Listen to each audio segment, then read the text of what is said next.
Islamic প্রতিবাদী মঞ্চের পক্ষ থেকে বুধবার বেলা 1:30 নাগাদ মাথাভাঙ্গা মহকুমা শাসকের অফিসে স্মারকলিপি প্রদান করা হয়।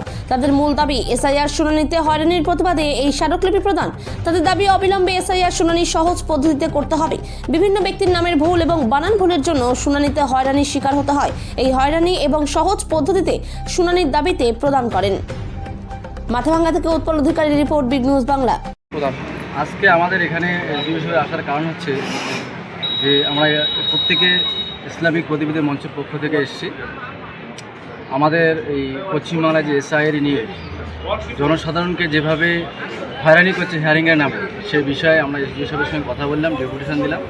উনি আমাদেরকে অনেকটা পরামর্শ দিলেন এবং আশ্বাস দিলেন যে আমরা যথেষ্ট চেষ্টা করতেছি যাতে যে জিনিসটাকে সহজ করে করা যায়। মূলত কী দাবি আপনাদের? আমাদের দাবি এটাই যে জনসাধারণকে যাতে সহজ পদ্ধতিতে যাতে হয়রানিটা বেশি না হয়, সেই হিসাবে আমরা কথা বলি।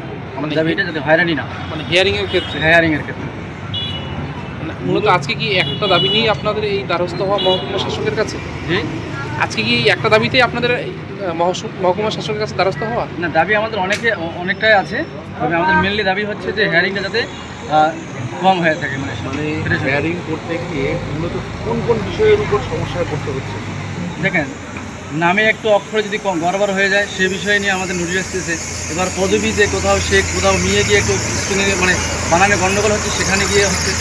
বা একটা বাবা মানে ভোটারে 2টা যদি বাচ্চা থাকে, এবার সেখানে 6টা 7টা এরকম করে শো করাচ্ছে। এই যে হয়রানিগুলো পাবলিক হচ্ছে, সেটা যাতে হয়রানি না হয় সেই বিষয়ে কথা বলবো। আপনার নাম? আমার নাম আব্দুল কায়েম মিয়া, আপনি সংগঠনের সভাপতি।